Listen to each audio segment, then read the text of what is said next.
Olá, gente linda do canal Curiosidade Gospel. Hoje venho trazer para vocês uma curiosidade sobre quem foi o rei Senaqueribe, descrito no livro de 2 Crônicas, capítulo 32. Senaqueribe foi o rei do Império Assírio entre 705 e 681 a.C. Ele sucedeu Sargão II, seu pai. A história de Senaqueribe é amplamente documentada na Bíblia e também em outras fontes históricas. O nome Senaqueribe significa sim, o deus da lua tem aumentado seus irmãos. Senaqueribe era um habilidoso guerreiro, mas também ficou conhecido por ser um homem cruel e orgulhoso. Seu comportamento inconsequente muitas vezes prejudicou a política do seu governo. Senaqueribe ascendeu ao trono assírio após o assassinato de seu pai, Sargão II, em 705 a.C. Antes de se tornar rei, Senaqueribe servia como governador da fronteira norte do Império Assírio. Os registros disponíveis acerca do rei Senaqueribe são provenientes de 3 fontes principais: as crônicas de Senaqueribe, nos registros do rei da Síria, os textos bíblicos e os escritos do historiador grego Heródoto. Senaqueribe herdou um império muito bem estruturado por seu pai. Quando Senaqueribe subiu ao trono, a Assíria já era um reino consolidado no Antigo Oriente Próximo. Principalmente a partir de 750 a.C., o domínio assírio foi marcado por uma forte expansão. O reino do norte de Israel, por exemplo, foi progressivamente invadido por forças assírias até culminar na queda da capital Samaria em 1722 a.C. Parece que os primeiros meses de reinado de Senaqueribe foram tranquilos, principalmente pelos esforços diplomáticos durante o reinado de seu pai. Nesse período, Senaqueribe deu atenção à cidade de Nínive, que era sua capital, e realizou algumas reformas na cidade. Mas tão logo as coisas começaram a complicar. Senaqueribe não tinha o mesmo comprometimento e desempenho diplomático de seu pai. A falta de uma política conciliadora em seu governo fez com que revoltas começassem a surgir, principalmente nas fronteiras do sul. Os caldeus foram um dos povos que mais deram trabalho a Senaqueribe. Então, um dos primeiros empreendimentos militares do Assírio foi marchar contra a Babilônia para pôr um fim na rebelião que se instaurava ali. Ele teve sucesso em sua missão e voltou para Nínive trazendo muitos cativos e uma grande quantidade de despojos. Nas fronteiras do norte, Senaqueribe não enfrentou grandes problemas, mas na região oeste, alguns povos começaram a se rebelar contra o Império Assírio.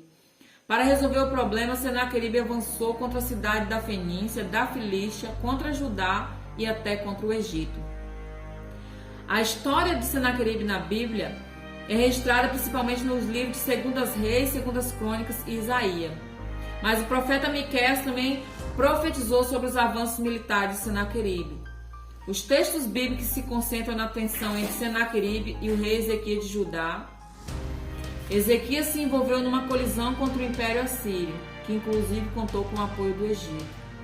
Foi nesse contexto que o rei assírio começou a sua campanha militar, descendo pela costa da Fenícia e capturou Sidom, Serepta e outras cidades.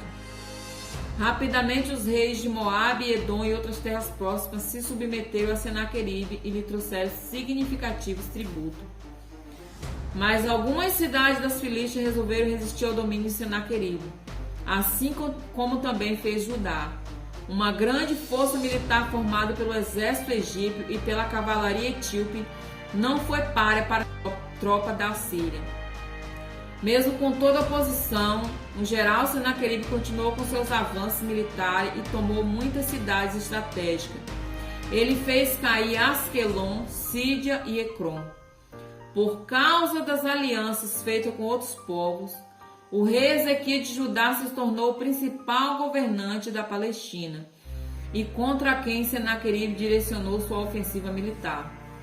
Os registros de Senaqueribe afirmam que o imperador assírio tomou 46 cidades fortificadas e incontáveis aldeias de Judá.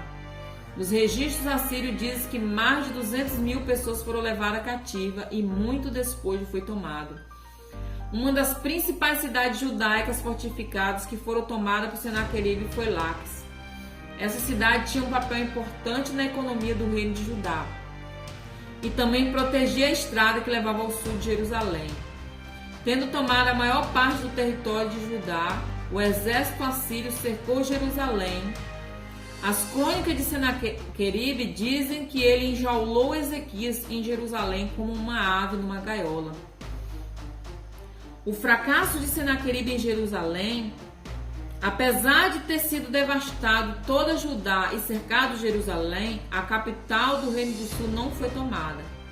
Conforme havia sido profetizado pelo profeta Miqueias, o exército assírio chegou até os portões de Jerusalém, mas não conseguiu invadi-la.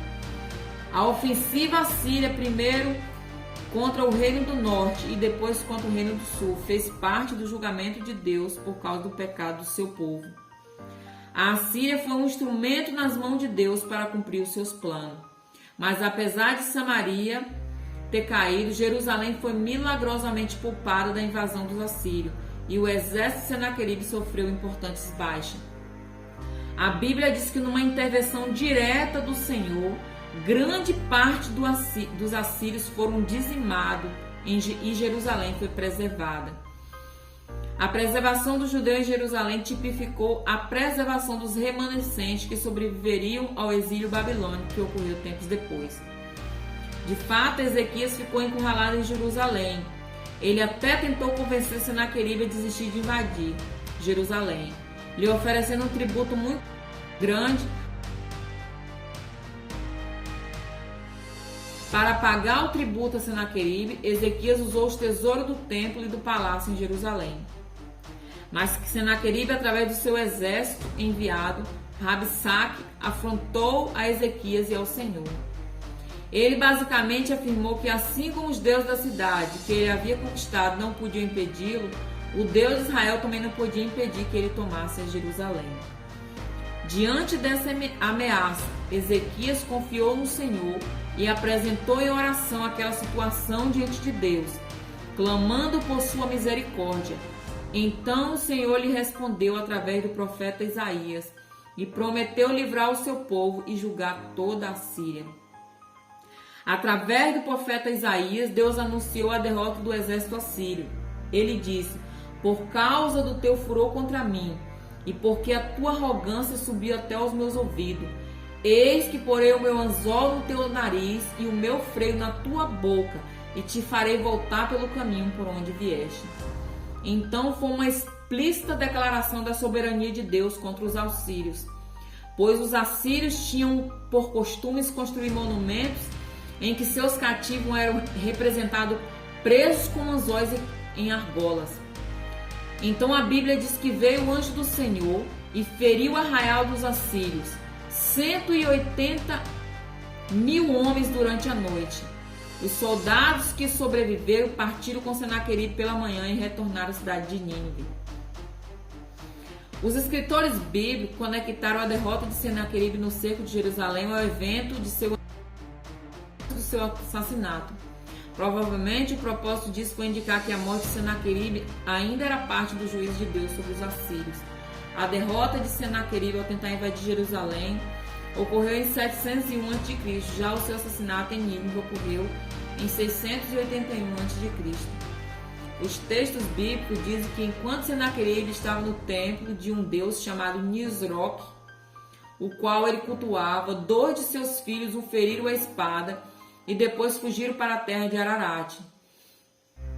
Senaqueribe foi morto por um dos seus filhos. Após a morte de Senaqueribe, Esar-Adom, que também era seu filho, reinou em seu lugar. E nós vemos que o Senhor deu vitória ao povo de Israel, deu vitória ao rei Ezequias, porque oraram e clamaram ao Senhor. E o Deus do céu enviou um anjo e destruiu todos aqueles homens valentes e deram livramento ao povo de Deus e ao rei Ezequias. Se gostou, deixe seu like, se inscreva em nosso canal e não esqueça de ativar o sininho das notificações para receber mais conteúdos como este.